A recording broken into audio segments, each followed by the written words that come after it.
El agua helada me golpeó la cara con tanta fuerza que sentí como si me hubieran abofeteado. Por un segundo, no pude respirar. El frío me cortó la piel. Me entró por la nariz. Me empapó el vestido azul que había planchado esa misma mañana durante 40 minutos porque quería verme bien para el almuerzo. 17 personas me miraban. 17. Conté cada par de ojos mientras el agua me chorreaba por el cuello, me mojaba el sostén, me convertía en un charco de vergüenza sobre el piso de mi propia sala. Mi hijo Roberto tenía el vaso vacío todavía en la mano. Su esposa Daniela sostenía el teléfono apuntándome, grabando, riéndose con esa risa aguda que siempre me ata ladrando los oídos. «Tú no mandas nada aquí. Esta es mi casa». Las palabras de Roberto rebotaron contra las paredes. Contra las mismas paredes que yo pinté de color durazno hace 3 años, cuando todavía podía subir a una escalera sin que me dolieran tanto las rodillas. La misma sala donde le enseñé a caminar cuando tenía 11 meses. El mismo piso de mosaico que lavé miles de veces, de rodillas, con mis propias manos. Nadie habló. Ni mi comadre Estela, que es mi amiga desde hace 32 años. Ni don Julio, el vecino de al lado que vino con su esposa y sus 3 hijos. Ni siquiera la tía Remedios, hermana de mi difunto esposo, que siempre ha sido bocona para todo. Silencio. Solo el goteo del agua cayendo de mi barbilla al suelo. Y la risa de Daniela. Siempre esa risa. Mis nietos, Mateo y Sofía, estaban sentados en el sofá comiendo gelatina. Ni siquiera levantaron la vista, como si ver a su abuela humillada fuera algo normal, como si fuera parte del menú del domingo. Pero déjenme contarles algo. Dejen que les cuente quién soy yo antes de que me vean así, empapada y destruida. Porque ustedes necesitan saber cómo llegué a este momento. Necesitan entender qué hace que una mujer de 61 años, que trabajó cada día de su vida, que crió a un hijo sola, después de que su marido muriera de un infarto a los 42, termine de pie en su propia sala, sintiendo que ya no existe. Yo me llamo Patricia Hernández, viuda de Montes. Nací en un pueblo pequeño cerca de Colima, pero llevo 43 años viviendo en Guadalajara. Tengo 61 años, aunque mi cuerpo a veces siente que tiene 80. Mis manos están llenas de callos. Mis dedos están deformados por la artritis que me empezó a los 57. Pero estas manos hicieron algo. Estas manos cosieron vestidos de quinceañera, trajes de novia, uniformes escolares, pantalones, blusas, manteles. Estas manos pagaron esta casa. Esta casa de 3 recámaras en la colonia Constitución, con su pequeño patio trasero donde sembré hierbabuena y cilantro, con su reja verde que mi esposo pintó 2 semanas antes de morir. Cuando Armando murió, Roberto tenía apenas 7 años. Yo tenía 33. No teníamos ahorros, no teníamos seguro. Teníamos deudas del hospital y una renta que pagar. Así que hice lo que hacen las mujeres como yo. Conseguí una máquina de coser usada, aprendí viendo a mi tía y empecé a ofrecer arreglos de ropa en el mercado. 5 pesos por subir un ruedo, 10 pesos por meter una blusa, 20 pesos por hacer un vestido completo. Poco a poco me hice de clientas. Doña Carmelita, que vendía frutas, la maestra Lucía de la primaria, las muchachas de la estética, después sus hijas, después las hijas de sus hijas. Casi 30 años cosiendo. 28 años sin vacaciones, sin días libres, sin lujos. 28 años levantándome a las 5 de la mañana para terminar un vestido antes de que la novia viniera a recogerlo a las 7. Y con ese trabajo, con esas manos que ahora apenas pueden sostener un tenedor sin temblar, compré esta casa. Hace 18 años. Pago tras pago, año tras año. La escritura está a mi nombre. Patricia Hernández, viuda de Montes. No está a nombre de Roberto. No está a nombre de nadie más. Es mía. Pero cuando Roberto se casó hace 9 años con Daniela, yo cometí un error. Un error que me persigue cada noche cuando cierro los ojos. Les dije que vinieran a vivir conmigo. Es una casa grande para mí sola, les dije. Así pueden ahorrar para su propio lugar, les dije. Los recién casados necesitan ayuda, les dije. Qué tonta fui. Al principio todo estaba bien. Daniela era amable, me ayudaba con la comida, jugábamos cartas los viernes por la noche. Roberto trabajaba en una refaccionaria y yo seguía cosiendo, aunque ya menos, porque la vista me empezaba a fallar y las manos me dolían. Cuando nació Mateo, yo fui quien lo cuidó los primeros 2 años mientras Daniela regresaba a trabajar en un salón de belleza. Yo le cambié los pañales. Yo me levanté las noches cuando lloraba. Yo le di sus primeras papillas. Pero algo cambió. No sé exactamente cuándo. Tal vez cuando nació Sofía. Tal vez cuando Daniela empezó a ganar más dinero con sus uñas acrílicas y sus pestañas postizas. Tal vez cuando yo cumplí 60 y mi cuerpo empezó a fallarme más seguido. De repente, ya no era mamá Patricia con cariño. Era Patricia a secas. Después era la vieja. Después era un estorbo. Patricia, no dejes tus pastillas en la mesa. Patricia, tus amigas hacen mucho ruido cuando vienen. Patricia, ¿puedes quedarte en tu cuarto? Vienen visitas. Roberto no decía nada. Nunca decía nada. Solo asentía cuando Daniela hablaba. Solo bajaba la mirada cuando yo lo enfrentaba. Es que Daniela tiene razón, mamá. Tienes que entender. Ahora somos una familia. ¿Y yo qué era? ¿Un mueble? Pero yo aguantaba. Aguantaba porque no quería pelear. Aguantaba porque eran mi familia. Aguantaba porque en el fondo tenía miedo. Miedo de quedarme sola. Miedo de terminar en un asilo. Miedo de que Roberto dejara de hablarme. Miedo de no volver a ver a mis nietos. Y ellos lo sabían. Sabían que yo tenía miedo. Y usaron ese miedo contra mí. Hace 6 meses abrí una cuenta bancaria conjunta con Roberto. Él me convenció. Mamá, es para emergencias, me dijo. Si te pasa algo, necesito poder sacar dinero para ayudarte. Yo le creí. Metí ahí mi pensión de viuda. Metí ahí los ahorros que me quedaban de mis años de costura. 53,000 pesos. No es mucho, pero era todo lo que tenía. 3 meses después, la cuenta estaba casi vacía.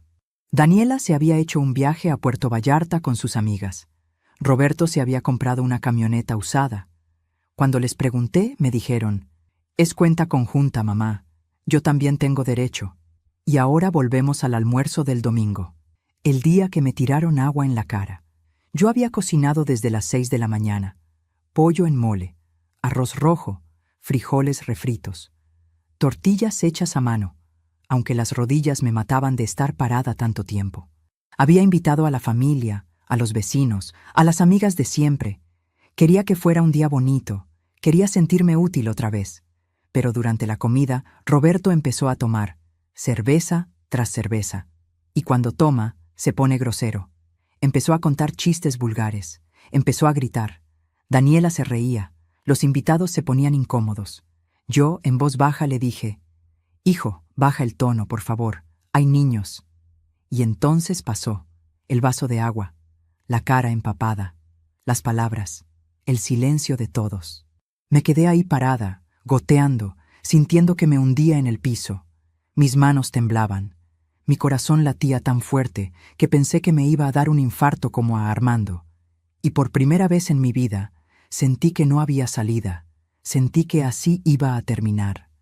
Humillada, invisible, muerta en vida en mi propia casa. Los invitados se fueron rápido después de eso. Nadie terminó su plato. Nadie me miró a los ojos al despedirse. Solo murmullos y puertas cerrándose. Esa noche, me encerré en el cuarto de atrás. El cuarto pequeño que antes usaba para guardar telas y que ahora era mi refugio. Me quité el vestido mojado. Me senté en el borde de la cama con las luces apagadas. Y lloré. Lloré hasta que no me quedaron lágrimas. Lloré hasta que el pecho me dolió. Lloré pensando en Armando, en lo decepcionado que estaría de ver a su hijo así. Y justo cuando pensé que nada podía empeorar, escuché la voz de Daniela del otro lado de la puerta. «Patricia, mañana nos vamos a Cancún por una semana. Te vas a quedar aquí. No hagas ruido. No invites a nadie. Y más te vale que la casa esté limpia cuando regresemos». No era una petición. Era una orden. Sentí que el mundo se me caía encima. Una semana sola, una semana encerrada, una semana siendo nadie. Y lo peor de todo es que yo creí que no tenía opción. Yo creí que ese era mi destino, pero estaba equivocada. Esa noche no pude dormir. Me quedé sentada en la cama mirando la oscuridad, escuchando los ronquidos de Roberto que venían de la recámara principal, la que fue mía y de Armando, la que ahora ellos ocupaban con su televisión de pantalla grande y su closet lleno de ropa que yo nunca podría comprarme. Y mientras estaba ahí, en ese cuarto frío que olía a humedad, empecé a recordar. A veces la memoria es cruel. Te lleva exactamente a los lugares donde más duele. Recordé el día que nació Roberto. 28 de marzo de 1990. Yo tenía 28 años. Armando estaba tan nervioso en el hospital que se desmayó cuando la enfermera le dijo que ya venía el bebé. Me acuerdo que me reí entre las contracciones. Me acuerdo del peso de Roberto en mis brazos. 3 kilos 400 gramos. Tenía los ojos cerrados y los puños apretados. Era perfecto. Es nuestro milagro, dijo Armando. Habíamos esperado 5 años para tenerlo. 5 años de doctores, de tratamientos, de decepciones cada mes. Y finalmente, ahí estaba, nuestro hijo. Los primeros años fueron difíciles, pero felices. Vivíamos en un departamento chiquito de 2 cuartos en la colonia Analco. Armando trabajaba 12 horas al día como mecánico. Yo cuidaba a Roberto y hacía arreglos de costura para ayudar con los gastos. Roberto era un niño tranquilo. Le gustaba jugar con carritos en el piso de la cocina mientras yo cosía. Le gustaba que le cantara. Su canción favorita era Cielito lindo. Todavía me acuerdo de su risita cuando llegaba a la parte de ¡ay, ay, ay, ay! Pero cuando Roberto tenía 7 años, todo se derrumbó. Armando llegó del trabajo quejándose de un dolor en el pecho. Es la comida, decía. Comí tacos demasiado picosos. Pero el dolor no se le quitaba. A las 2 de la madrugada estaba tirado en el piso de la recámara, agarrándose el pecho sin poder respirar. Llamé a la ambulancia. Roberto lloraba abrazado a mí. ¿Qué le pasa a mi papá? ¿Qué le pasa a mi papá? Armando murió en el hospital a las 4:23 de la madrugada. Infarto masivo. Tenía 42 años. El doctor me dijo que fue rápido, que no sufrió mucho. Pero yo vi sus ojos. Yo vi el miedo. Yo sostuve su mano cuando se puso fría. El funeral fue un martes. Llovió todo el día. Roberto no quiso soltar mi mano en ningún momento. En el cementerio, cuando bajaron el ataúd, mi niño se soltó de mí y corrió. Corrió bajo la lluvia gritando, «Papá, no te vayas, papá». Tuve que correr detrás de él, abrazarlo, sostenerlo mientras pataleaba. Los dos terminamos empapados de lluvia y lágrimas, sentados en el lodo entre las tumbas. Esa noche, Roberto durmió conmigo. Tenía fiebre por haberse mojado. Le puse paños de agua tibia en la frente. Le canté Cielito lindo hasta que se durmió.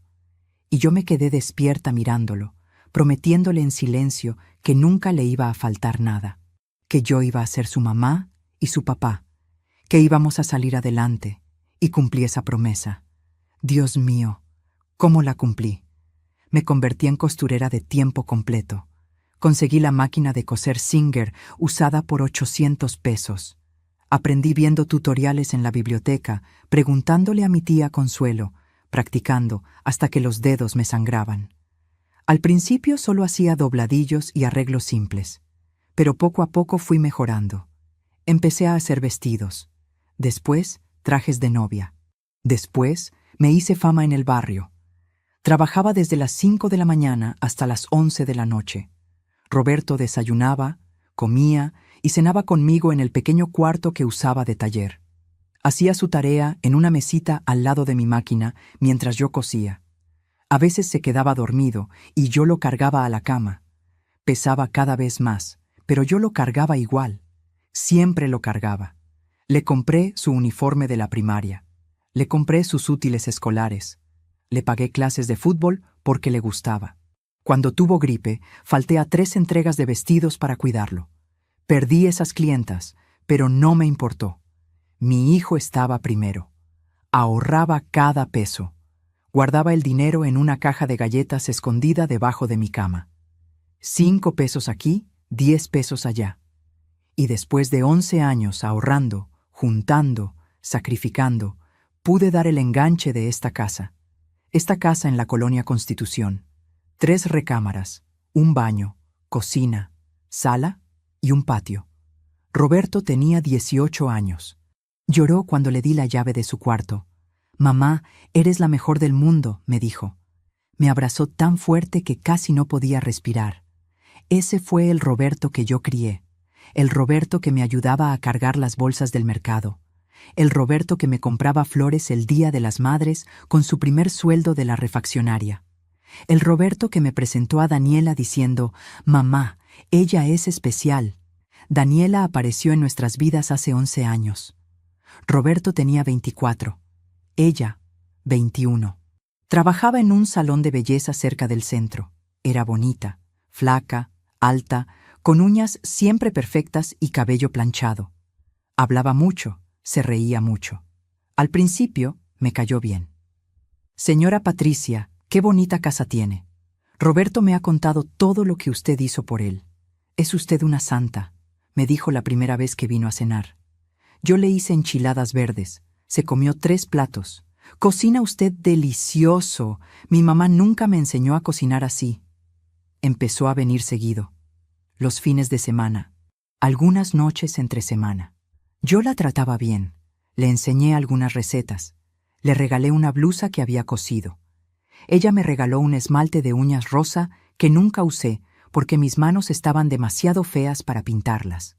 Cuando Roberto me dijo que se iban a casar, yo estaba feliz. «Ya es hora de que formes tu propia familia», le dije. «¿Van a rentar un departamento?» Y ahí fue cuando Roberto me miró con esos ojos de niño que siempre usaba cuando quería algo. «Mamá, es que la renta está carísima, y Daniela y yo estamos ahorrando para el futuro. ¿Crees que podríamos vivir aquí contigo? Solo por un tiempo, 1 año, máximo 2, hasta que juntemos para nuestro propio lugar». Debí decir que no. Debí escuchar esa vocecita en mi cabeza que me decía, «Patricia, esto va a terminar mal». Pero no lo hice, porque era mi hijo, porque no quería que pasara trabajo, porque en el fondo me daba miedo quedarme sola. «Claro, mijo, esta es su casa también». Los primeros meses fueron buenos. Daniela ayudaba con la limpieza. Roberto arreglaba cosas de la casa que yo no podía. Cenábamos juntos, veíamos películas los domingos. Daniela me llamaba suegrita, con cariño. Yo pensé que había hecho lo correcto, pero cuando Daniela quedó embarazada de Mateo, las cosas empezaron a cambiar. Pequeños cambios, sutiles, como cuando me dijo que ya no cocinara con tanto aceite porque le hacía daño al bebé, o cuando Roberto empezó a pasar más tiempo en su cuarto que conmigo en la sala, o cuando Daniela dejó de ayudar con la limpieza porque el embarazo la cansaba mucho. Yo lo entendía, o al menos eso me decía. Los embarazos son difíciles. Las parejas necesitan su espacio. Era normal. Mateo nació y yo me enamoré de él inmediatamente.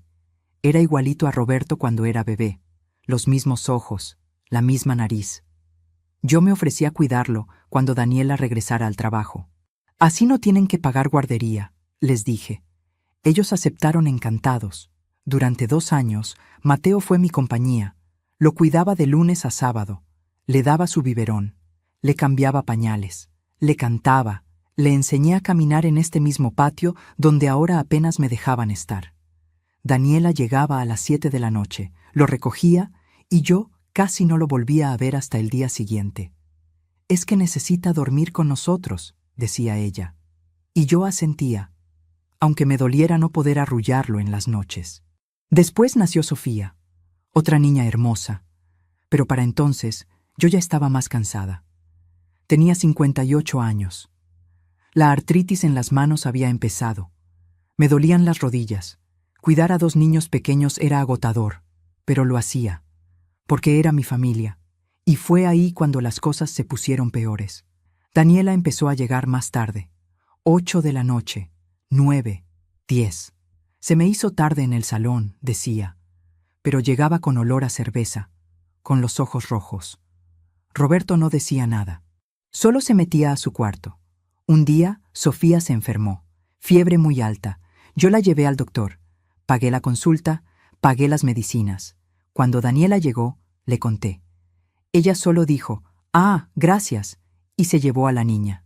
Ni siquiera me preguntó cuánto había gastado. Empezaron a pedir dinero. «Mamá, ¿me prestas 500 pesos? Te los pago la semana que entra». Pero nunca me pagaban. «Mamá, necesitamos 2,000 para la inscripción de Mateo». «Mamá, se descompuso la camioneta». «Mamá, necesitamos para el cumpleaños de Sofía». Y yo daba, siempre daba, porque tenía miedo de que se enojaran. Tenía miedo de que se fueran y me dejaran sola. Tenía miedo de no volver a ver a mis nietos, pero mientras yo daba, ellos tomaban más. Se quedaron con la recámara principal. Yo me pasé al cuarto de atrás. «Es que necesitamos más espacio para los niños», dijeron. Empezaron a hacer fiestas sin avisarme. Llenaban la casa de gente desconocida que dejaba todo sucio. Daniela empezó a hablarme mal. «Patricia, ya no hagas tanto ruido con la máquina de coser. Nos despierta». Tuve que dejar de trabajar de noche. Perdí clientas. Roberto cambió. El niño que yo había criado se convirtió en un extraño. Ya no me abrazaba. Ya no me preguntaba cómo estaba. Solo me hablaba cuando necesitaba algo. Y cuando yo intentaba hablar con él, me decía, «Mamá, ya no empieces. Daniela tiene razón. Tienes que entender que ahora las cosas son diferentes». ¿Diferentes cómo? ¿Diferentes porque ahora yo era un estorbo en mi propia casa? Hubo señales, tantas señales que ignoré. Como cuando Daniela le gritó a Mateo, «No te juntes con la vieja, te va a llenar la cabeza de tonterías». Como cuando Roberto sacó dinero de mi cartera sin pedirlo. Como cuando encontré mensajes en el teléfono de Daniela hablando con sus amigas. Ya me tiene harta la suegra. Pero no nos podemos ir todavía. La casa es buena y no pagamos renta. Debí enfrentarlos. Debí poner límites, pero tenía miedo. Tanto miedo. Y entonces vino el almuerzo del domingo, el vaso de agua en mi cara, la humillación. Y ahora esto. Me estaban dejando sola por una semana mientras se iban a Cancún. El lunes por la mañana los vi empacar. Maletas grandes, ropa de playa, sombreros. Mateo y Sofía corrían emocionados. «¡Vamos a la playa! ¡Vamos a la playa!». Roberto metió las maletas en la camioneta. Daniela se pintaba los labios frente al espejo de la entrada. «Patricia, ya sabes, te quedas aquí, no salgas, no abras a nadie, volvemos el domingo», dijo Daniela sin siquiera mirarme. Roberto me dio un beso rápido en la frente, como se lo das a una tía lejana. «Pórtate bien, mamá». Y se fueron. Escuché el motor de la camioneta alejándose. Escuché las risas de mis nietos desde la ventana, y después, silencio. Me quedé parada en la puerta de la sala, en la misma sala donde me habían humillado ayer, y sentí que me ahogaba. 5 días sola. 5 días encerrada. 5 días sabiendo que para ellos yo no importaba nada. Fui a mi cuarto, me senté en la cama, y fue entonces cuando vi mi celular viejo, el que había usado antes de que Roberto me comprara uno más nuevo hace 2 años. Estaba guardado en el cajón de la mesita de noche, olvidado, pero todavía con batería porque a veces lo cargaba sin saber por qué. Lo agarré, lo encendí, y algo dentro de mí se rompió, pero no como antes, no con tristeza, con claridad. Miré la pantalla del celular, miré las paredes de mi cuarto, miré mis manos temblorosas, y por primera vez en años sentí algo diferente a miedo. Sentí rabia. La rabia es extraña cuando llegas a los 61 años. No es como la rabia de los jóvenes, que explota y grita y rompe cosas. La rabia a mi edad es fría, es silenciosa, es un hielo que te recorre las venas y te hace ver todo con una claridad que antes no tenías. Me senté en esa cama con el celular viejo en las manos y empecé a pensar. Realmente pensar. No con el miedo que me había acompañado todos estos años. No con la culpa de madre que siempre me decía, tienes que aguantar, tienes que perdonar, es tu hijo. Sino con la mente clara de alguien que finalmente entiende que está siendo destruida. Ellos se habían ido a Cancún, a un resort todo incluido. ¿De dónde habían sacado el dinero? Roberto ganaba 9,000 pesos al mes en la refaccionaria. Daniela ganaba tal vez 7,000 en el salón. Conmigo viviendo aquí no pagaban renta, no pagaban luz, no pagaban agua, no pagaban gas. Yo cocinaba, yo limpiaba, yo cuidaba a sus hijos. Y aún así, nunca tenían dinero. Pero sí tenían para Cancún, para un viaje de 5 días con 2 niños. Eso costaba mínimo 30,000 pesos, tal vez 40. Y entonces me acordé de la cuenta bancaria conjunta, la que abrí hace 6 meses porque Roberto me convenció, la que tenía mis ahorros de toda una vida. 53,000 pesos. Me temblaron las manos cuando agarré el celular viejo y marqué el número del banco. Tuve que intentarlo 3 veces porque se me olvidaba mi número de cliente. Finalmente contestó una grabación. Marqué opciones. Esperé. Una voz humana finalmente apareció. Banco del Pacífico, buenas tardes. Habla Fernanda, ¿en qué le puedo ayudar? Buenas tardes, quiero saber el saldo de mi cuenta. Le di mi número de cliente. Le di mi fecha de nacimiento. Esperé. Señora Hernández, su cuenta conjunta número 4782 tiene un saldo actual de 4,300 pesos. Se me cortó la respiración. 4,300 pesos, de 53,000 en 6 meses. ¿Puede decirme cuáles fueron los últimos movimientos? Fernanda empezó a leer. Retiro de 10,000 pesos en marzo. Retiro de 8,000 en abril. Retiro de 12,000 en mayo. Pago de tarjeta de crédito, 6,000 pesos. Transferencia a otra cuenta, 9,000. Y la última. Retiro de 5,000 pesos hace 3 días. El viernes, un día después del almuerzo. Un día después de que me tiraran agua en la cara. ¿Necesita algo más, señora? No podía hablar. Tenía un nudo en la garganta tan grande que me ahogaba. Señora, ¿se encuentra bien? Sí, logré decir. Gracias. Y colgué. Me quedé ahí sentada viendo el celular. 4,300 pesos. Eso era lo que me quedaba de 40 años de trabajo, de levantarme a las 5 de la mañana, de coser hasta que los dedos me sangraban, de saltarme comidas para ahorrar, de no comprarme ropa nueva en 10 años, de no ir nunca al doctor aunque me doliera todo el cuerpo porque las consultas estaban caras. 4,300 pesos, y ellos estaban en Cancún. Algo se rompió dentro de mí en ese momento. No fue dramático, no grité, no lloré, no tiré el celular. Fue como si una puerta que había estado cerrada toda mi vida se abriera de golpe y me dejara ver la verdad. Mi hijo me estaba robando. Mi hijo me estaba usando. Mi hijo y su esposa me estaban destruyendo. Y yo se lo había permitido. Por miedo, por amor malentendido, por creer que una madre tiene que aguantar todo. Pero se acabó. Me levanté de la cama. Me dolían las rodillas, pero no me importó. Fui a la sala. Miré la casa. Mi casa. La que compré con mi trabajo. La escritura estaba a mi nombre. Eso Roberto no lo podía cambiar. Eso Daniela no lo podía tocar. Fui a la cocina y abrí el cajón donde guardaba papeles importantes. Ahí estaba. La escritura de la casa. Original. A nombre de Patricia Hernández, viuda de Montes. También encontré mi acta de nacimiento, mi identificación, los recibos de luz y agua que siempre estuvieron a mi nombre. Saqué todo y lo puse sobre la mesa de la cocina. Y mientras lo hacía, un plan empezó a formarse en mi cabeza. Un plan frío, calculado, sin gritos, sin drama, sin escenas de telenovela. Si ellos jugaban sucio, yo también podía jugar. Agarré el celular viejo otra vez. Busqué en mi lista de contactos un nombre que no había marcado en años. Licenciado Gustavo Rentería. Él había sido el abogado que me ayudó a comprar la casa. Un señor mayor, serio, de los que todavía creen en la palabra y en la justicia. Me había dado su tarjeta y me había dicho: «Señora Patricia, si algún día necesita ayuda legal, me llama. No lo olvide». Marqué. Sonó 4 veces. Pensé que no iba a contestar. Era lunes a las 3 de la tarde. Bueno, Rentería al habla. Licenciado, soy Patricia Hernández. No sé si me recuerda. Usted me ayudó a comprar mi casa hace 18 años. Hubo una pausa. Señora Patricia, claro que la recuerdo. ¿Cómo está? ¿En qué le puedo ayudar? Y ahí, parada en mi cocina, con la voz temblando pero firme, le conté todo.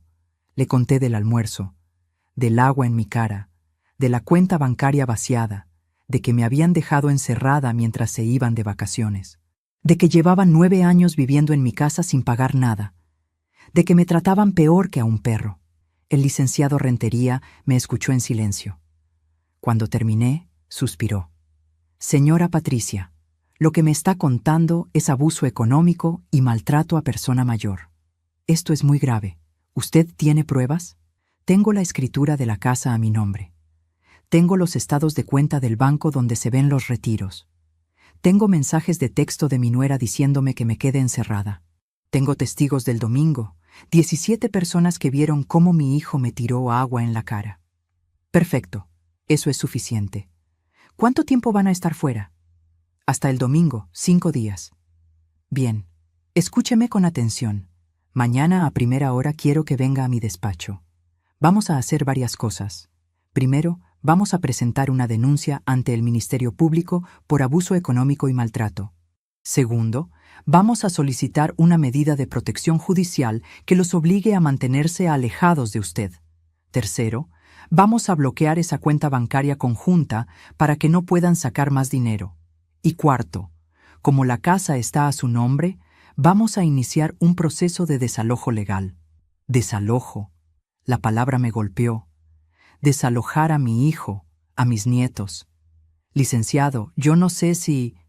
Señora Patricia, me interrumpió con voz firme pero amable.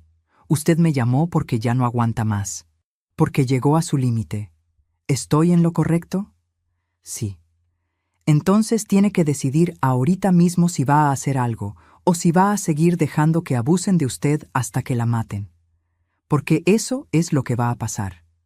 He visto casos así. Personas mayores que terminan en la calle, o enfermas o muertas. Mientras los hijos se quedan con todo. ¿Es eso lo que quiere? No. Entonces, cerré los ojos. Vi a Roberto bebé en mis brazos. Vi a Roberto niño corriendo bajo la lluvia en el funeral de su papá. Vi a Roberto adolescente abrazándome cuando le di la llave de esta casa. Pero después vi a Roberto adulto tirándome agua en la cara. Vi a Roberto vaciando mi cuenta bancaria. Vi a Roberto dejándome encerrada como a un animal. Entonces voy a su despacho mañana. ¿A qué hora? A las 9 de la mañana.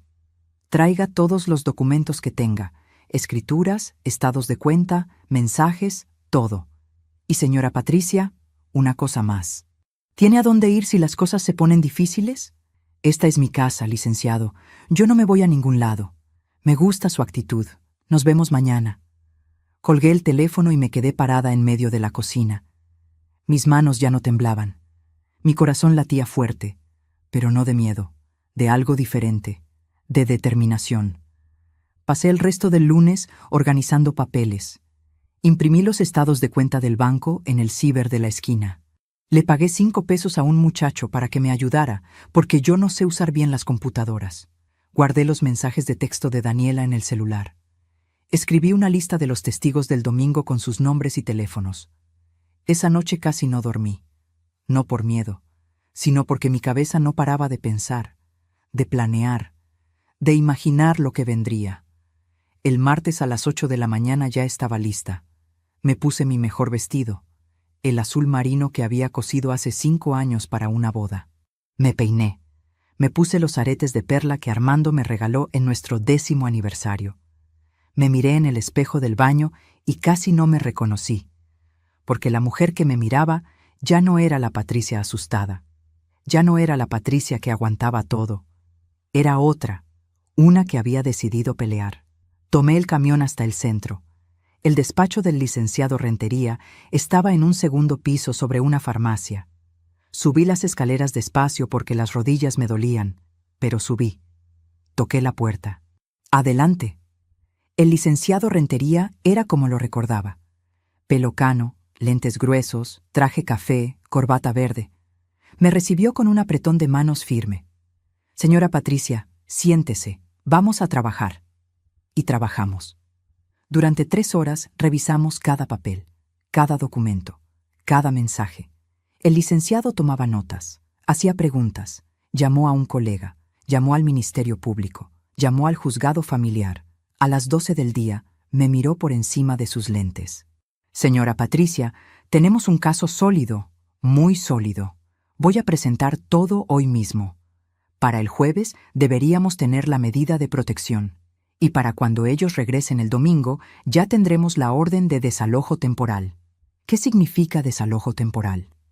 Significa que la autoridad les va a ordenar que salgan de la casa mientras se resuelve el caso completo. Si ellos demuestran que pueden tratarla bien y llegar a un acuerdo, tal vez puedan regresar. Pero si no, la casa queda solo para usted. Es suya de todas formas. Sentí un peso en el pecho. ¿Y mis nietos? El licenciado suspiró. Los nietos van con sus padres, señora, pero usted puede solicitar régimen de visitas. Lo importante ahorita es protegerla a usted. Asentí. Sabía que iba a doler, pero también sabía que no había otra opción. Hágalo, licenciado.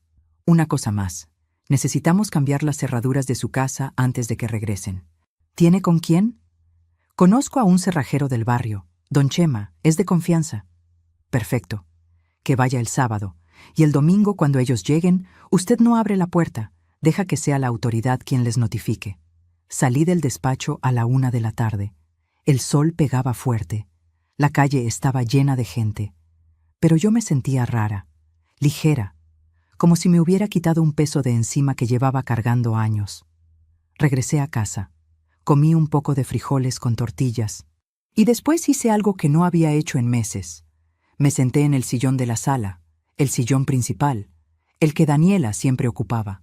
Me senté ahí y prendí la televisión. Y por primera vez en mucho tiempo respiré tranquila. Los siguientes días fueron raros. La casa estaba en silencio. Yo limpiaba. Cocinaba solo para mí. Dormía mejor. El jueves en la tarde, el licenciado me llamó. Ya salió la medida de protección. Y ya bloqueamos la cuenta conjunta. Su hijo no va a poder sacar ni un peso más. El sábado vino don Chema, el cerrajero. Un señor gordito de 65 años que me conocía desde hace 20. Doña Pati, ¿está segura de esto? Más segura que nunca, don Chema. Cambió las 3 cerraduras. La de la puerta principal, la de la puerta trasera, la del portón. Me dio 6 juegos de llaves nuevas. El domingo llegó, el día que ellos regresaban. Me levanté temprano, me bañé, me vestí y esperé. A las 4 de la tarde escuché la camioneta estacionarse afuera. Escuché las voces de Mateo y Sofía. Escuché los pasos en la entrada. Escuché la llave entrando en la cerradura. Pero la puerta no abrió. Escuché la llave rascando el metal. 1 vez, 2 veces, 3. El sonido era áspero, irritante, como uñas sobre pizarrón. Y después la voz de Roberto, confundida, con ese tono de quien no entiende qué está pasando. ¿Qué onda? La llave no entra bien. ¿Está trabada o algo? «Déjame intentar a mí», dijo Daniela con impaciencia. Más rascado de metal contra metal, más intentos fallidos. El sonido se repetía una y otra vez, y después un golpe fuerte en la puerta que hizo vibrar el marco. «Mamá, abre la puerta. La cerradura está trabada. ¿Me oyes?» Yo estaba sentada en el sillón de la sala, a 3 metros de la puerta. Podía ver sus sombras moviéndose a través de la cortina delgada de la ventana. Podía escuchar a los niños preguntando con vocecitas confundidas: «¿Por qué no abrimos, papá?» Mi corazón latía fuerte, como tambor en mi pecho, pero no me moví. Ni un centímetro. Más golpes, más fuertes, más desesperados. «Mamá, Patricia, abre. Sé que estás ahí». Silencio de mi parte. Solo respiraba, despacio, profundo, contando cada respiración como me había enseñado una amiga hace años para calmar los nervios. «¡Ay, no me digas que la vieja se murió ahí adentro!», gritó Daniela. No sonaba preocupada. Para nada. Sonaba molesta, irritada, como cuando se te descompone el carro justo cuando tienes prisa y tienes que llegar a algún lado importante. «Mamá, si estás ahí, abre ahorita mismo. No estoy para juegos. Estamos cansados del viaje». Pero yo no estaba jugando. Por primera vez en años yo estaba completamente seria, más seria de lo que había estado en mi vida. Los golpes continuaron por 10 minutos largos, interminables. Roberto empezó a patear la puerta con furia. Escuché a los vecinos asomarse, puertas abriéndose, pasos en los patios. Doña Carmela de la casa de al lado salió a su jardín haciéndose la que regaba las plantas. Don Julio abrió su ventana de par en par. Las cortinas se movían en todas las casas de la calle. Todos querían ver el espectáculo. «Roberto, rompe la maldita puerta de una vez», gritó Daniela histérica. «No puedo, es de metal, está reforzada, necesito herramientas, un martillo o algo. Pues ve por las herramientas a la camioneta. ¿Qué esperas?» Escuché a Roberto bajar corriendo las escaleras de la entrada. Sus pasos sonaban pesados, desesperados. Escuché cajuelas abriéndose. Metal contra metal. Y justo en ese momento, justo cuando Roberto regresaba con lo que sonaba como un martillo o una palanca, escuché otra cosa. Una patrulla. La sirena sonando a lo lejos, acercándose. El licenciado Rentería había coordinado todo perfectamente, como un relojero suizo. Había hablado con la policía municipal y con un oficial de justicia. Les había dado la dirección exacta. Les había dicho con precisión a qué hora llegarían Roberto y Daniela del viaje. Todo calculado al milímetro. La patrulla se estacionó justo frente a la casa. 2 policías bajaron con autoridad. Un hombre alto y fornido y una mujer de cara seria. Y detrás de ellos, un señor mayor con traje gris impecable que cargaba un portafolio de cuero viejo. El oficial de justicia. «Buenas tardes. ¿El señor Roberto Montes?» Escuché el silencio de Roberto. El tipo de silencio que se hace cuando te agarran desprevenido, cuando no entiendes qué está pasando. «Sí, soy yo. ¿Qué pasa, oficial? ¿Hay algún problema?» «Tengo una orden judicial que notificarle. ¿Es usted hijo de la señora Patricia Hernández, viuda de Montes, propietaria legal de este inmueble?» «Sí, pero no entiendo qué tiene que ver eso con...» «Señor Montes, tengo aquí una medida de protección emitida por el Juzgado Familiar Tercero del Estado de Jalisco. Se le ordena mantener una distancia mínima de 50 metros de la señora Patricia Hernández. También se le notifica oficialmente que se ha iniciado un proceso de desalojo temporal de este inmueble debido a denuncias formales de abuso económico y maltrato a persona mayor». El silencio que siguió fue tan denso, tan pesado, que podía sentirlo a través de la puerta de metal. «¿Qué? Eso es mentira, pura mentira. Esa es mi mamá. Yo vivo aquí. Llevo 9 años viviendo aquí». «Señor, el inmueble está registrado legalmente a nombre de la señora Patricia Hernández. Usted no figura como propietario ni como copropietario, y según la orden judicial que tengo en mis manos, tiene prohibido acercarse a ella o intentar ingresar a la propiedad hasta que se resuelva el caso en los tribunales». «Esto es una locura, un error. Mamá, sal y diles que esto es un error, que estás bien». Yo seguía sin moverme, seguía respirando, despacio, contando. 1, 2, 3, 4. Daniela explotó como olla de presión. «Oficial, esa vieja está loca, senil. Nosotros vivimos aquí, tenemos 2 niños. Todas nuestras cosas están adentro. Ropa, juguetes, todo». La oficial mujer habló, más calmada, con esa voz profesional que usan para situaciones difíciles. «Señora, entiendo perfectamente su situación, pero esta es una orden judicial firmada por un juez. No podemos hacer nada al respecto. Si ustedes quieren recuperar sus pertenencias, tienen que solicitarlo a través de un abogado y con supervisión legal». «Pero nuestras cosas, la ropa de los niños, sus mochilas de la escuela, todo está ahí adentro». El oficial de justicia abrió su portafolio con calma y sacó unos papeles doblados. «Aquí están las notificaciones oficiales. Por favor, firmen de recibido». «Yo no voy a firmar nada. Nada. Señora, si no firma, quedará asentado en el acta que se le notificó y se negó a firmar. El resultado legal es exactamente el mismo». Roberto agarró los papeles con manos temblorosas. Escuché el sonido de las hojas moviéndose, arrugándose, y después Su voz, más baja, rota, vulnerable. Mamá, ¿en serio vas a hacer esto? ¿En serio? Después de todo, esa voz. Esa maldita voz de niño herido que siempre usaba para conseguir lo que quería. La misma voz que usó cuando quería un juguete nuevo y yo no tenía dinero. La misma voz que usó cuando quería que lo dejara quedarse a vivir en mi casa solo unos meses. Pero ya no funcionaba. No más. Señor Montes, le voy a pedir respetuosamente que se retire de la propiedad, dijo el policía con firmeza. Si no lo hace de manera voluntaria, vamos a tener que arrestarlo por desacato a una orden judicial. Pero no tenemos a dónde ir, no tenemos nada. Eso no es mi problema, señor, ni es mi jurisdicción. Retírense, por favor. Los vecinos ahora estaban afuera, todos, sin disimulo. Doña Carmela con sus brazos cruzados, don Julio con su bastón, la familia Márquez completa en su porche, los López con su bebé en brazos, doña Estela que había venido corriendo desde 2 calles más abajo porque alguien le avisó por teléfono. 20, 30 personas mirando, cuchicheando entre ellos, algunos grabando con sus celulares levantados. Daniela vio a toda la gente y se puso histérica, completamente fuera de sí. ¿Qué miran? Métanse en sus malditos asuntos, bola de chismosos. Pero nadie se movió, nadie se fue. Todos querían ver, porque todos habían escuchado los rumores durante años. Todos sabían cómo me trataban, los gritos, las humillaciones, y ahora todos veían las consecuencias. Roberto intentó una vez más. Mamá, por favor, sé que estás ahí.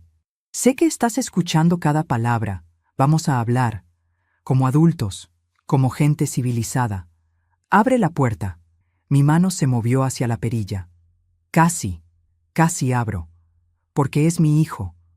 Porque lo cargué 9 meses en mi vientre. Porque le di todo lo que tuve.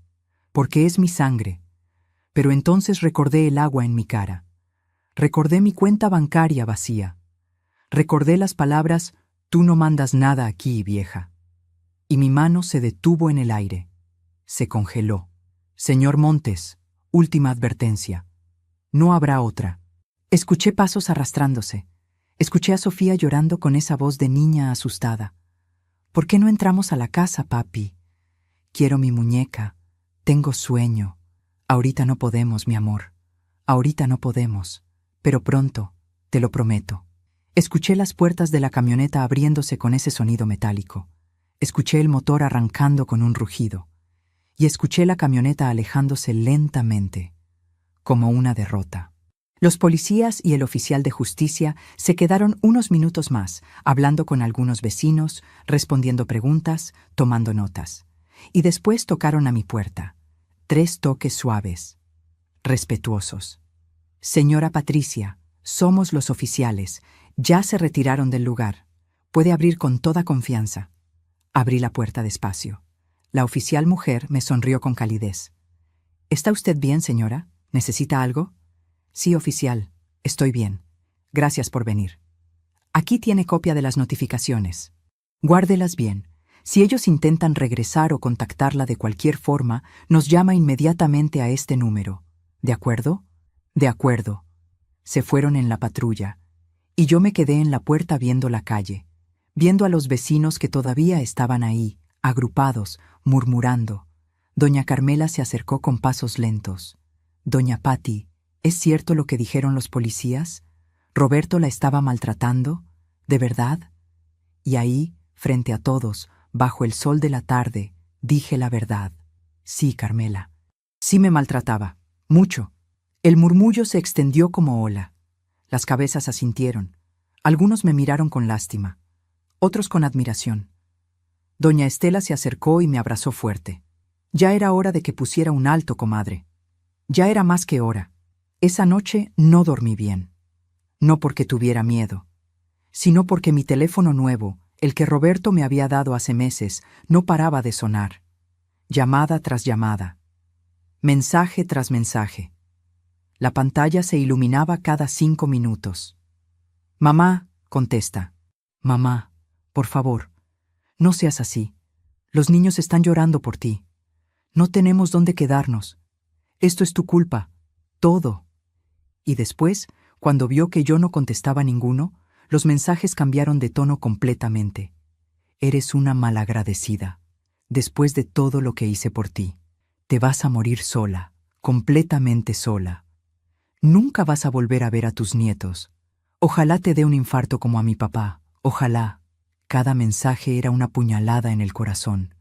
Pero no contesté ninguno. Ni uno solo. Los guardé. Todos. Cada palabra. Porque el licenciado me había dicho que todo, absolutamente todo, servía como evidencia. El lunes en la mañana, Roberto apareció afuera de la casa. Yo lo vi desde la ventana de mi cuarto, escondida detrás de la cortina. Estaba parado del otro lado de la calle, respetando los 50 metros que ordenaba la medida judicial. Se veía desaliñado, sucio. Traía la misma ropa del domingo. Tenía ojeras profundas. Se quedó ahí parado 2 horas completas, solo mirando la casa, como estatua. Algunos vecinos pasaban y lo miraban raro, con desconfianza. Él bajaba la cabeza avergonzado. A mediodía se fue caminando despacio. El martes volvió, esta vez con Daniela. Ella gritaba desde la acera de enfrente, sin importarle quién escuchara. Patricia, esto es ridículo, absurdo, somos familia, deja de hacerte la víctima, todos sabemos que estás bien. Don Julio salió de su casa con el bastón en mano. Señora, déjela en paz o llamo a la policía. Ahora mismo. ¡Tú cállate, viejo metiche de porquería! Don Julio sacó su celular y marcó sin dudar. A los 10 minutos llegó una patrulla. Les recordaron la orden judicial. Les advirtieron que la próxima vez habría arresto. Se fueron furiosos. El miércoles, Roberto fue solo otra vez. Pero esta vez tocó a mi puerta. Suave, casi tímido. Yo no abrí, pero lo escuché hablar a través de la madera gruesa. Mamá, sé que la regué. Sé que te traté mal, muy mal. Pero no merezco esto. No merezco vivir en la calle. Somos familia. Tú me criaste para perdonar. ¿Ya no te acuerdas de eso? Esas palabras me dolieron más que todas las anteriores. Porque era cierto. Yo lo había criado para perdonar, para ser bueno, para ser familia, para cuidarnos entre nosotros. Pero él no había aprendido nada de eso. Nada. Abrí la puerta. Solo una rendija. Lo suficiente para verlo a los ojos hinchados. Se veía destruido, flaco, ojeroso, sucio. Olía mal. ¿Dónde están durmiendo?, pregunté con voz neutral. En la camioneta, en un estacionamiento público del centro. Sentí una punzada en el pecho, dolor físico. ¿Y los niños? Están con la mamá de Daniela. No quiso recibirnos a nosotros, solo a ellos. Dice que somos unos irresponsables. Silencio pesado. Nos quedamos viéndonos a través de esa rendija angosta. Mamá, dame una oportunidad, una sola. Déjanos regresar. Te prometo por Dios que todo va a cambiar. Roberto, ¿te acuerdas del almuerzo del domingo? ¿Te acuerdas del vaso de agua que me tiraste en la cara? Bajó la mirada al piso. Estaba borracho. No pensé lo que hacía. Pensaste perfecto. Pensaste que podías humillarme frente a todos y no pasaría nada. Pensaste que yo iba a aguantar como siempre. Pensaste que soy una tonta, una vieja tonta. No, mamá, yo nunca pensé eso. ¿Te acuerdas de la cuenta bancaria? Los 53,000 pesos que ahorré cosiendo 40 años. 40 años, Roberto, ¿dónde están? Silencio incómodo. Respóndeme. ¿Dónde está mi dinero? Lo usamos, para cosas de la casa, para los niños, para gastos, para Cancún, para tu camioneta nueva, para las borracheras de Daniela en el salón. Mamá, yo te lo iba a reponer, lo juro, poco a poco. Tengo 61 años, Roberto. 61 años. Mis manos ya no funcionan bien. Ya no puedo trabajar largas jornadas. Ese dinero era todo lo que me quedaba para cuando me enferme, para cuando ya no pueda valerme por mí misma. Y tú me lo quitaste todo. Le temblaba el labio inferior. Perdóname, por favor. No. ¿Qué? Que no. No te perdono. No ahorita. Tal vez algún día. Pero no ahorita. No todavía. Mamá, soy tu hijo, tu único hijo. Y yo soy tu madre, la que te crió sola después de que tu padre murió, la que trabajó hasta quebrarse las manos para que tú tuvieras todo, la que nunca te negó nada, pero tú sí me negaste todo. Me negaste respeto, me negaste dignidad, me negaste paz en mi propia casa. No fue mi intención, sí fue tu intención, porque lo hiciste una y otra vez durante años, y yo te dejé. Esa fue mi culpa, mi error, dejarte, pero se acabó. Entonces, ¿qué va a pasar con nosotros? Va a pasar que esta casa es mía, legalmente mía, y me voy a quedar en ella, sola, tranquila, en paz, y ustedes van a tener que buscar su propio lugar, como hacen millones de personas. No tenemos dinero, ni ahorros. Pues trabaja, como yo trabajé toda mi vida, como millones de personas trabajan todos los días. Se le llenaron los ojos de lágrimas que empezaron a caer. ¿Y mis cosas? ¿La ropa? ¿Los muebles? ¿Todo? El licenciado va a coordinar un día para que vengas con supervisión policial a sacar tus pertenencias. Solo las tuyas. Lo que es mío se queda aquí. Mamá, vete, Roberto, vete ya antes de que llame a la policía. Te vas a arrepentir. Vas a terminar sola y enferma y te vas a arrepentir de esto. Lo miré a los ojos, a esos ojos que una vez fueron de un niño inocente que me decía que me amaba. Ya estoy sola, Roberto. Llevo años estando sola, aunque ustedes vivieran aquí metidos, completamente sola. Cerré la puerta con firmeza. Escuché sus pasos alejándose. Escuché un grito de frustración. Escuché la camioneta arrancando con las llantas chirriando contra el pavimento. Y después, silencio. Hermoso silencio. Me fui a la cocina. Me preparé un té de manzanilla con miel. Me senté a la mesa. Y por primera vez en 9 largos años, me sentí en paz en mi propia casa. Los días siguientes fueron extraños. La casa estaba en silencio, pero era un silencio diferente. No era el silencio tenso de cuando Daniela estaba enojada, ese silencio que hacía que cada paso sonara como una provocación.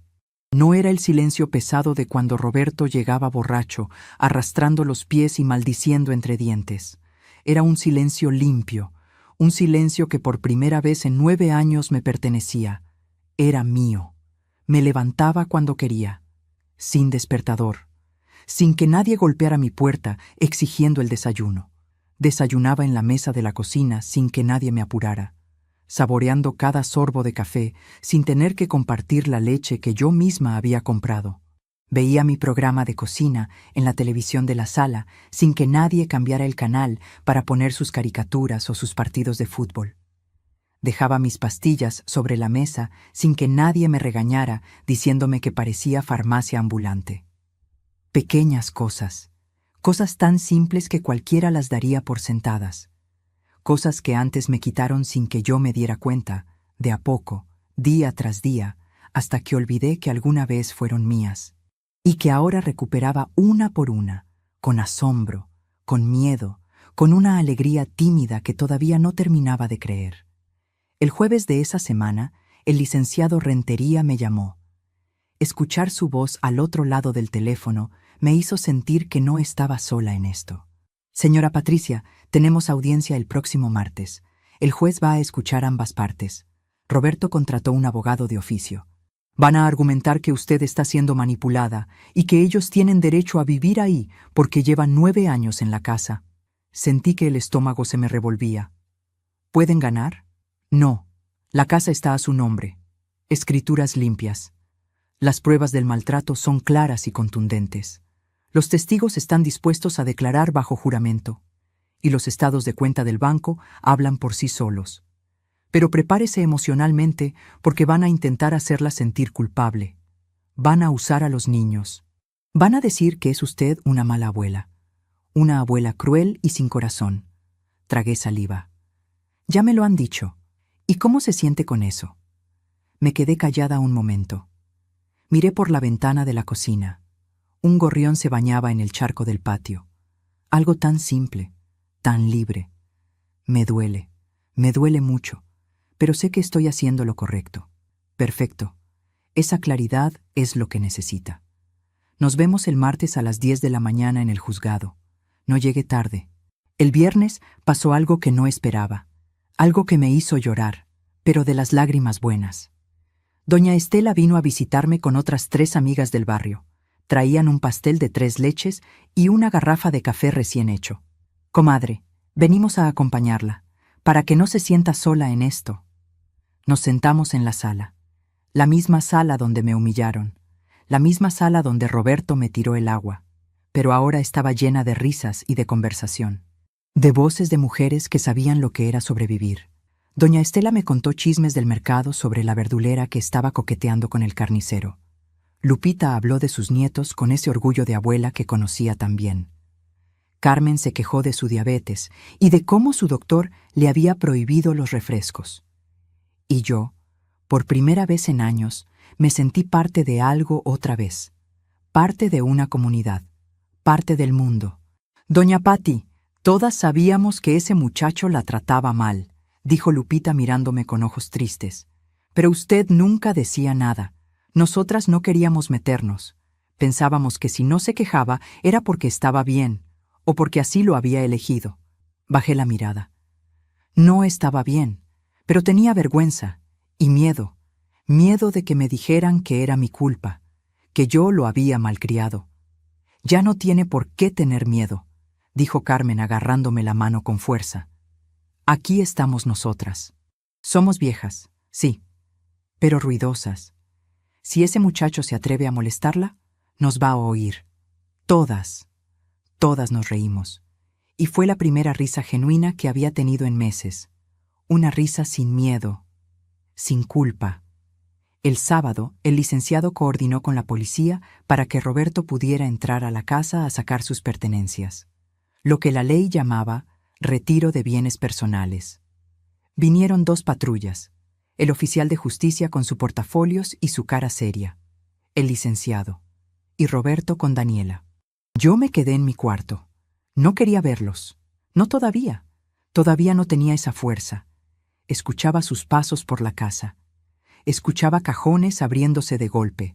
Escuchaba muebles arrastrándose por el piso que yo misma había lavado 1000 veces. Daniela hablaba en voz alta, a propósito para que yo escuchara, para lastimarme. Mira nada más, nos corrió de nuestra propia casa, después de todo lo que hicimos por ella. Malagradecida, vieja malagradecida. El licenciado habló firme, con esa voz de autoridad que tanto necesitaba escuchar. Señora, le pido que guarde silencio o vamos a tener que pedirle que se retire sin sus pertenencias. Silencio de Daniela. Más ruidos. Más pasos, más golpes. Duraron 3 horas. Sacaron ropa, zapatos, juguetes de los niños que estaban regados por toda la casa, algunos muebles que habían comprado ellos con mi dinero. Cuando terminaron, el oficial tocó a la puerta de mi cuarto con los nudillos. Señora Patricia, ya se retiraron. Puede salir con tranquilidad. Salí. La casa se veía vacía en algunas partes. Faltaba el librero de la sala que nunca me gustó. Faltaba la televisión grande de la recámara principal que Roberto había comprado sin consultarme. Faltaban los juguetes regados por todos lados, pero se sentía más amplia, se sentía respirable, como si la casa misma suspirara aliviada. Fui a la recámara principal, mi recámara, la que había cedido hace 9 años pensando que era temporal, la que nunca recuperé. Estaba vacía. Habían dejado las paredes sucias, con manchas de humedad y descuido. Había marcas de crayones en una esquina que nadie limpió nunca. El closet tenía ropa tirada que no se llevaron porque ya no les servía. Pero era mía otra vez. Me senté en el piso de esa recámara vacía y lloré. Lloré sin contenerme. Pero no de tristeza, de alivio, de liberación. El martes llegó la audiencia. Me puse mi vestido azul marino otra vez, el mismo que usé cuando fui a la delegación, como un uniforme de batalla. Me peiné con cuidado frente al espejo. Quería verme digna. El licenciado pasó por mí en su carro. El juzgado era un edificio gris y feo. Pasillos llenos de gente esperando, todos con sus propios dramas. Matrimonios peleando en voz baja, niños llorando aburridos, abogados caminando apurados con portafolios abultados. Entramos a una sala pequeña. Olía a papel viejo y a desesperación. Había un escritorio grande al frente donde se sentó el juez. Un señor de unos 50 años con lentes y cara de cansado, de haber escuchado 1000 historias como la mía. A un lado estaba Roberto con su abogado, un muchacho joven que se veía más nervioso que Roberto, revisando papeles que claramente no conocía bien. Roberto me miró cuando entré. Sus ojos se clavaron en los míos por un segundo. Yo desvié la mirada. Todavía dolía. El juez leyó el caso con voz monótona. Demanda de desalojo y denuncia por maltrato a persona mayor. Caso número 547. Procedamos. El abogado de Roberto habló primero. Usó palabras bonitas. Dijo que Roberto era un buen hijo, que había vivido en esa casa 9 años cuidando de su madre, que tenía 2 hijos menores que serían afectados, que yo estaba siendo influenciada por gente malintencionada que quería separarme de mi familia, que era una exageración hablar de maltrato. El licenciado Rentería sacó las pruebas. Cada documento era como un puñetazo. Los estados de cuenta que mostraban los retiros, los mensajes de texto, las fotografías de la ropa mojada del domingo del almuerzo que doña Carmela había tomado con su celular. Y después llamó a los testigos. Doña Estela declaró con la voz temblando de indignación. Yo vi cuando el muchacho le tiró agua en la cara. Vi la humillación. Vi cómo ella se quedó ahí parada, empapada, y nadie hizo nada. Y todos nos quedamos callados. Esa culpa la voy a cargar siempre. Don Julio declaró. Yo he escuchado gritos en esa casa por años. He visto cómo la señora Patricia ha ido apagándose poco a poco, como una vela que se consume. La maestra Lucía, mi clienta de hace 20 años, declaró con lágrimas en los ojos. Patricia era una mujer trabajadora, fuerte, alegre, siempre con una sonrisa. Pero en los últimos años la vi cambiada, triste, asustada, con miedo en los ojos. Me contó que su hijo ya no la dejaba trabajar porque hacía ruido con la máquina de coser, que molestaba. El juez escuchó todo en silencio. Tomaba notas. Después le preguntó a Roberto. Señor Montes, ¿es cierto que retiró más de 49,000 pesos de una cuenta conjunta con su madre sin su autorización expresa? Roberto tartamudeó. Sí, pero era cuenta conjunta. Yo tenía derecho legal. ¿Es cierto que usted y su familia vivieron 9 años en la casa de su madre sin pagar renta, servicios ni contribuir económicamente al hogar? Sí, pero ella nos invitó. Nos dijo que... ¿Es cierto que el pasado domingo 22 le arrojó agua en el rostro a su madre frente a 17 testigos durante una reunión familiar? Silencio. Un silencio pesado. Señor Montes, responda a la pregunta. Estaba borracho. No fue mi intención faltarle al respeto. Yo la quiero. El juez se quitó los lentes y lo miró fijo, con esa mirada que desarma. Señor, usted tiene 35 años. Es un hombre adulto con plenas facultades. Su madre tiene 61. Es una persona mayor vulnerable bajo protección de la ley. Lo que usted hizo no solo es falta de respeto, es violencia, es abuso económico y emocional, y está penado por la ley mexicana. Roberto bajó la cabeza. Por primera vez lo vi avergonzado. El juez volvió a ponerse los lentes y escribió algo. El rasguño de la pluma sobre el papel sonaba como una sentencia. La medida de protección se mantiene vigente. El desalojo es definitivo e inapelable. El señor Roberto Montes y su familia tienen prohibido acercarse a la señora Patricia Hernández o a su domicilio en un radio de 50 metros. Adicionalmente, se ordena el pago de una reparación económica de 30,000 pesos por daño moral y abuso económico, monto a pagarse en parcialidades mensuales de 2,000 pesos. Esta resolución es inapelable. Golpeó con el martillito. Se acabó. Así de simple. Roberto se paró de golpe. Pero, señor juez, no tengo de dónde sacar ese dinero. Tengo hijos. Debió pensarlo antes, señor Montes. Debió pensar en eso antes de maltratar a quien le dio la vida. Siguiente caso. Salimos del juzgado. El sol me pegó en la cara como un abrazo. Roberto me alcanzó en las escaleras. El licenciado se puso entre nosotros inmediatamente, como un escudo. Señor, la orden judicial sigue vigente. Aléjese ahora. Solo quiero hablar con ella un segundo. Solo un segundo. No. Roberto me miró por encima del hombro del licenciado. Tenía los ojos rojos, tal vez de rabia, tal vez de vergüenza. Mamá, ¿estás feliz? ¿Es esto lo que querías? ¿Verme destruido? Lo miré a los ojos, los mismos ojos que de niño me miraban con amor. Yo no te destruí, Roberto. Tú solito lo hiciste. ¿Y ahora qué vamos a hacer?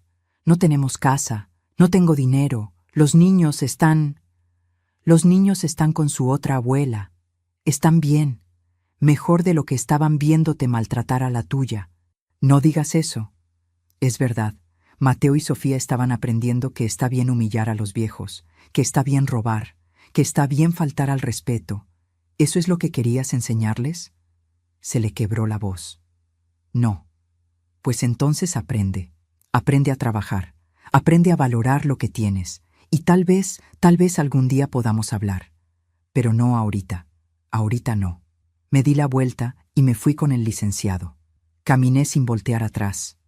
Las semanas siguientes fueron de adaptación. Volví a mi recámara principal. Limpié todo con mis propias manos, aunque me dolieran. Pinté las paredes de un amarillo suave que siempre me había gustado, el color del sol de la mañana. Puse cortinas nuevas que cosí yo misma en mi máquina, aunque me dolieron las manos 3 días después. Valió la pena. Compré un colchón nuevo con parte del dinero que quedaba en la cuenta bancaria. Un colchón solo para mí. Doña Estela me ayudó a reorganizar la cocina, acomodando las ollas por tamaño. Lupita me regaló plantas para el patio, geranios rojos y una bugambilia. Carmen me enseñó a usar YouTube en el celular para ver tutoriales de tejido y recetas.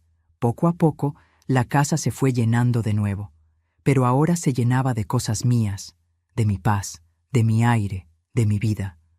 Un día, 6 semanas después de la audiencia, doña Carmela tocó a mi puerta con cara de preocupación. Doña Patti, afuera está su hijo. Dice que quiere hablar con usted. Está solo. No viene Daniela. Se ve diferente.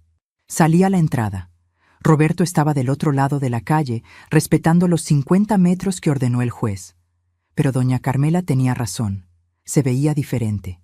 Más flaco, demacrado, con ropa de trabajo sucia y rasgada, con las manos manchadas de grasa negra.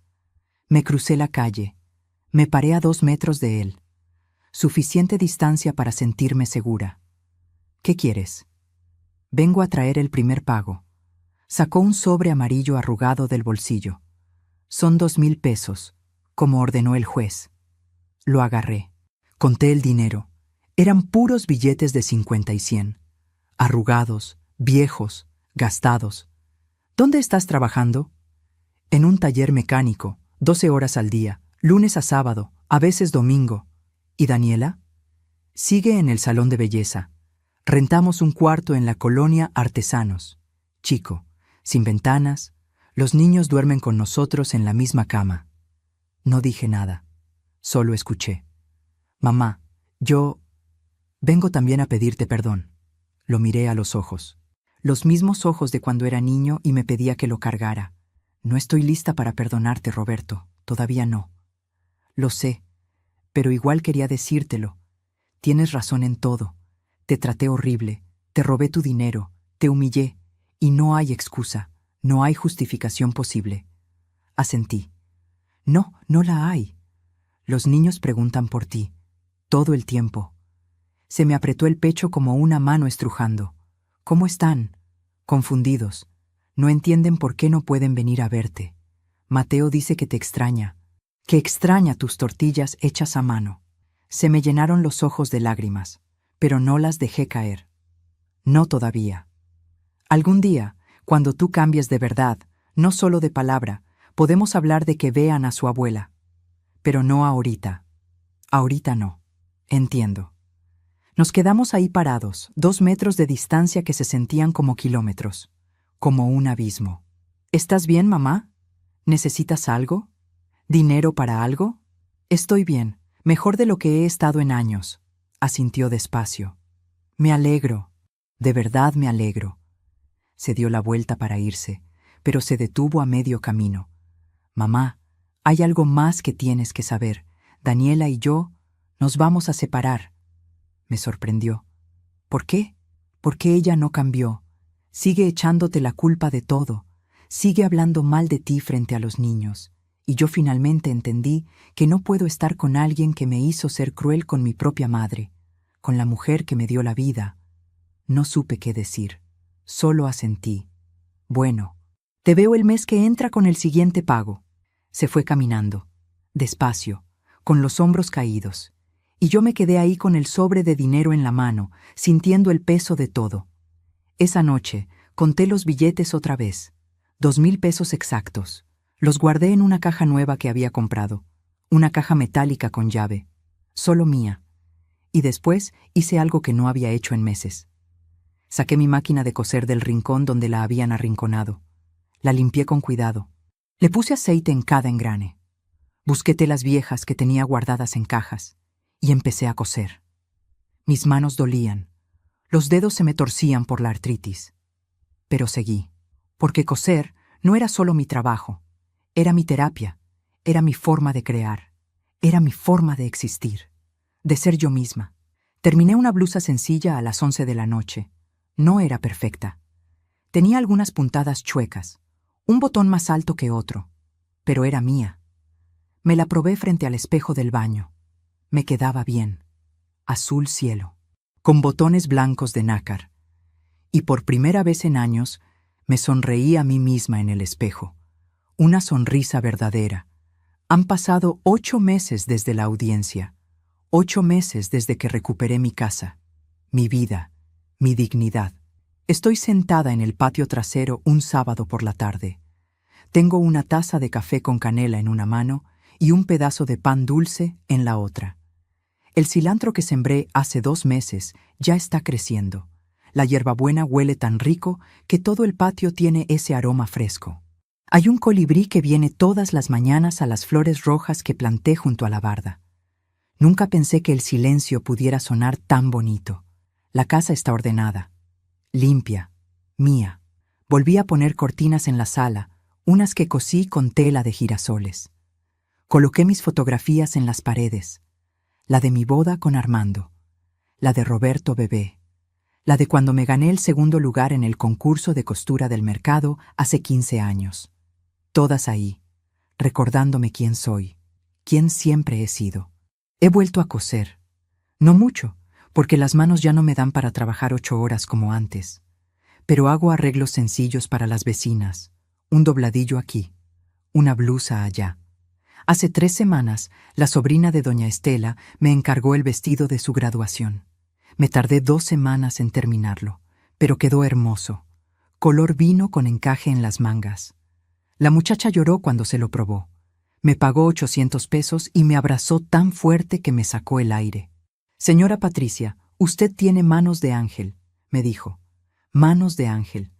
Qué bonito se escucha eso después de años de sentir que mis manos no valían nada. Con el dinero que Roberto me paga cada mes, más lo que saco cosiendo, me alcanza bien. No es mucho, pero es suficiente. Compro mi comida, pago mis servicios. Me compré una licuadora nueva porque la vieja ya no funcionaba. Me compré un par de zapatos cómodos para cuando voy al mercado. Y el mes pasado hice algo que nunca pensé que haría. Me fui 2 días a Colima a visitar a mi prima Refugio. 2 días fuera de Guadalajara, sola. En el camión de pasajeros, con una maletita pequeña que empaqué yo misma. Me sentí como una muchacha otra vez, libre, ligera. Refugio no podía creerlo cuando me vio bajar del camión. «Patricia, pensé que no ibas a venir». Me abrazó y olía a tortillas recién hechas. Me quedé en su casa. Dormí en un cuarto con olor a lavanda. Comimos pozole. Nos desvelamos platicando de cuando éramos niñas. Y lloré. Lloré contándole todo. Ella me agarró la mano y me dijo algo que nunca voy a olvidar. «Prima, los hijos que Dios nos da son bendiciones. Pero cuando esas bendiciones se vuelven maldiciones, hay que saber poner un alto Y tú lo pusiste. Eso te hace valiente, no mala madre. Valiente. Nunca me había visto así, pero tal vez tenía razón. Roberto viene cada mes a dejar el dinero. Ya no llega en camioneta. Llega caminando o en camión. Siempre puntual, siempre con un sobre arrugado, siempre con las manos sucias de grasa del taller. Hablamos poco. Yo le pregunto cómo está. Él me dice que trabajando duro. Le pregunto por los niños. Me dice que están en la escuela, que van bien. Le pregunto por Daniela. Me dice que ya firmaron el divorcio hace 4 meses. Ella se fue a vivir con un novio nuevo a Monterrey. Dejó a los niños con Roberto. ¿Y cómo le haces con ellos?, le pregunté hace 2 meses. Mi jefa del taller me deja llevarlos. Hacen la tarea en una mesita que puse en la oficina. Cuando salgo, los recojo y nos vamos al cuarto. Cenamos quesadillas o frijoles. Los baño. Les leo un cuento. Y se duermen. Lo imaginé. A Roberto haciendo lo que yo hice durante años. Malabareando trabajo y niños. Cansancio y responsabilidad. Y sentí algo raro. No lástima, sino reconocimiento. ¿Es difícil?, le pregunté. Me miró a los ojos, y por primera vez en años vi a mi hijo de verdad. Muchísimo, mamá. No sé cómo tú lo hiciste sola todos esos años. Yo tengo 35 y ya me siento acabado. Tú lo empezaste a los 33 y nunca te quejaste. No dije nada, solo asentí. Hace 3 semanas Roberto llegó diferente, más nervioso. Traía el sobre de siempre, pero también algo más. Una cajita de cartón. Esto es para ti, me dijo. La abrí. Adentro había un rosario, uno bonito, de cuentas azules, con una cruz plateada. Me acordé que el tuyo se rompió hace años. Vi este en el mercado y pensé en ti. Se me hizo un nudo en la garganta. Gracias. Mamá, yo sé que no he ganado tu perdón. Sé que tal vez nunca lo gane. Pero quiero que sepas que estoy tratando. De verdad estoy tratando de ser mejor. Lo miré. Ese hombre flaco, cansado, con las manos llenas de callos, y vi un poco del niño que fue, del niño que me abrazaba después de que su papá murió, del niño que me decía, mamá, eres la mejor del mundo. Lo sé, Roberto, lo veo. Se le llenaron los ojos de lágrimas. ¿Crees que algún día Mateo y Sofía puedan venir a verte? Respiré hondo. Había pensado en eso todos los días durante 8 meses. Extrañaba a mis nietos. Extrañaba la risa de Sofía. Extrañaba las preguntas de Mateo. Pero también tenía miedo. Miedo de volver a ser usada. Miedo de que las cosas regresaran a como eran antes. Tal vez pronto, le dije, pero con reglas claras. Las que tú digas, mamá. Las que tú digas. Y hoy, este sábado por la tarde, mientras tomo mi café en el patio, suena el timbre. No espero a nadie. Me levanto despacio, porque las rodillas me duelen cuando he estado sentada mucho tiempo, y voy a la puerta. Es Roberto. Pero no está solo. Mateo y Sofía están con él. Se me para el corazón. Mateo ha crecido. Está más alto. Ya perdió 2 dientes de enfrente. Sofía tiene el pelo más largo, amarrado en 2 colitas desparejas que seguro Roberto intentó hacer. Mamá, sé que no hablamos de esto, dice Roberto nervioso, pero los niños me han estado rogando por meses. Solo quieren saludarte. 5 minutos, te lo prometo. Mateo me mira con esos ojos grandes. Abuela, ¿ya no nos quieres? Se me rompe el alma. Claro que los quiero, mi amor. Siempre los he querido. Entonces, ¿por qué no podemos venir a verte? Miro a Roberto. Él tiene la cabeza baja, avergonzado, porque a veces las personas grandes se portan mal y necesitan tiempo para aprender a portarse bien otra vez.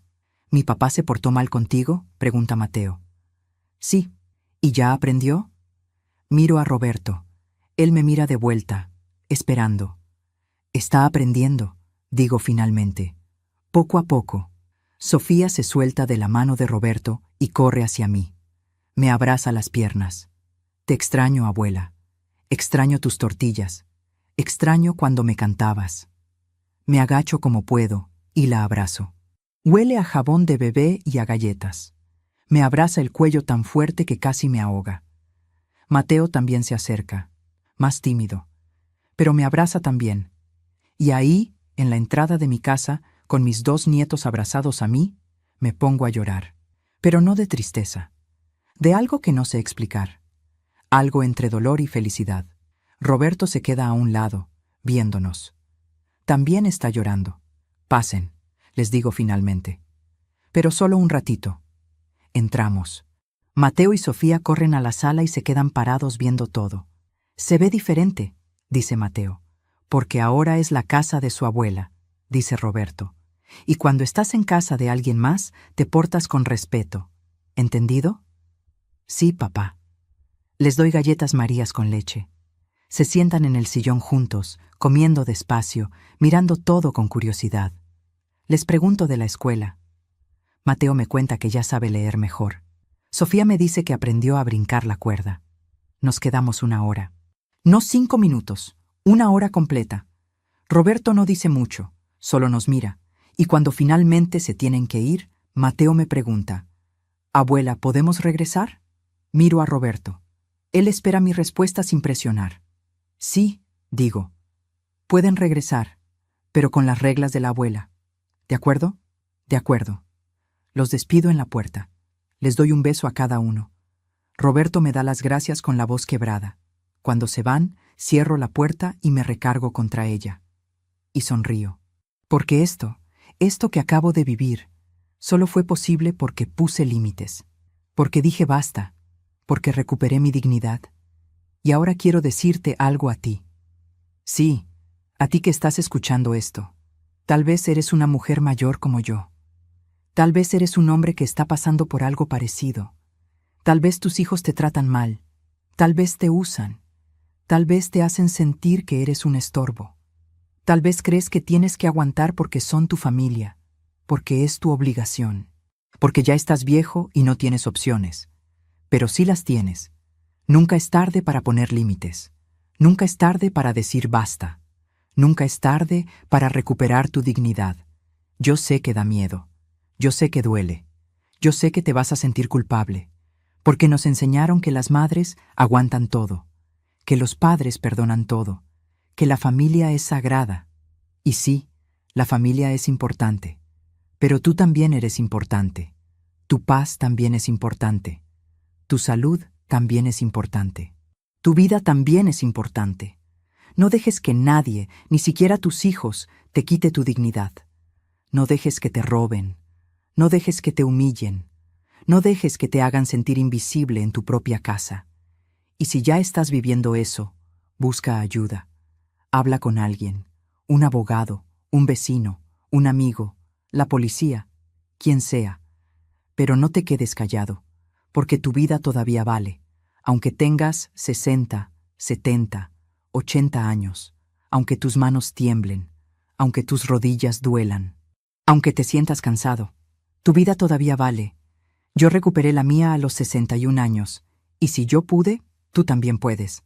Así que te pido un favor. Si esta historia te tocó el corazón, si sentiste que estaba hablando de ti, déjame un me gusta. Comparte este video con alguien que lo necesite. Suscríbete al canal para que podamos seguir contando historias como esta, y si te animas, cuéntame tu historia en los comentarios.